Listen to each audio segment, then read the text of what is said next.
And what you talked about at the end there is DJ Show asked me in the kind of 2 or 3 weeks we've had off. He said that he was going to go DJ at a restaurant in San Francisco, and he had a meeting with the manager. And so I said, good luck, and make sure you know how to make them money. And he said, what are you talking about? And I was like, wait, this dude worked for my company for 2 years and doesn't know how a DJ is going to make someone more money? So I don't know if you want to cover it today. Do you know how to answer that question, James? Do you have an answer for that? I mean, I think the first and foremost is if you can get bodies in there, if you can reserve a dinner table, or something like that, that's a good look. You're bringing business. That's instant business.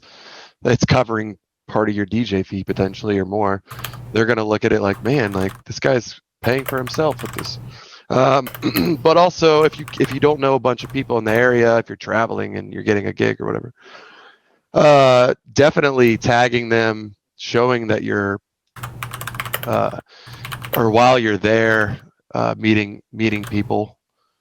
Man, let me think. While you're thinking, I got one. So, or like grab some food yourself, if like before or after your shift. I think that'd be a good. You're supporting the business, and that you're generally curious to know what the place, how the drinks are, how the food is. You're invested. It's a good look. Like if I'm the owner and I see my DJ sitting down at the bar eating or having a drink before his set, I'd be like, cool, enjoy.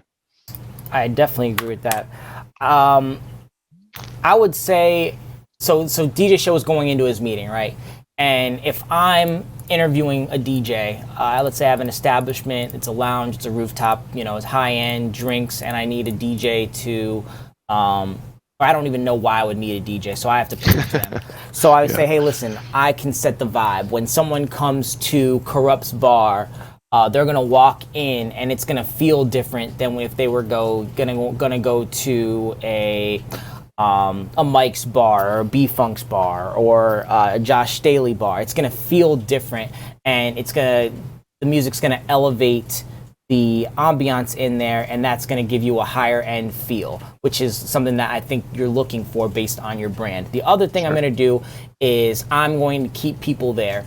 The music I'm going to play is going to be inclusive enough with people, but it's also going to be in a way where people are going to buy that one more drink. They might sit for one more round. So if I have a table of 4 people, that round could be $50. It could be $30. So let's say I can make 4 or 5 tables, that's 25%. If I get 25% of your tables to stay in the 4 hours that I'm there, I've not only paid for myself, but you probably made some money yourself. Let's say you're paying me $200-300 for 2 hours.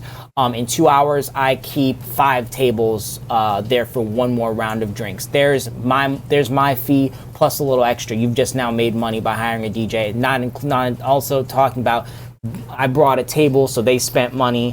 I helped with your social media presence by tagging you. I wrote you a review on, what do you write reviews on? That's a good point too. Google or anything. Yeah, Google. I wrote you a Yelp. Google review and said the music and the food was fantastic.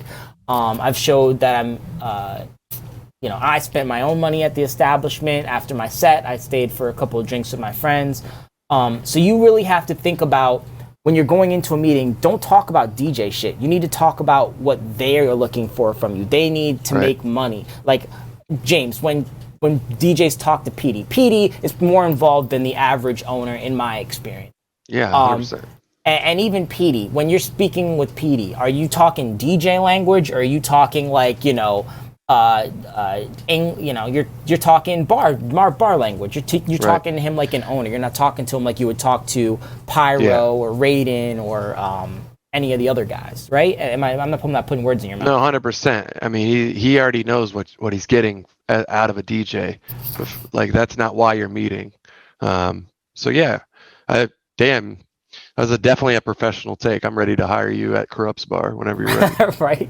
But just have a plan for how you're going to make them money. If you go in there and you talk about, I got the best music, I got the best speakers or this and that. They don't care about that. How are you going to make them money? I'm going to keep tables there. They're going to spend more money.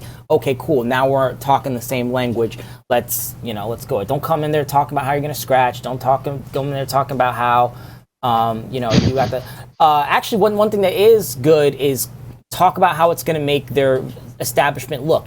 Hey, I'm not coming in there with one of those X stands. I'm not going to come in there and have a bunch of cords lying around. It's going to look professional. I might have a piece of lighting that matches the lighting in the bar. So if I was going to go DJ at Dahlia and I wanted to bring a light, I'd bring blue, because typically at the beginning of the night or in the branding, Dahlia uses a lot of blue. So do what you can to kind of match their vibe and again, speak their language, not the DJ language.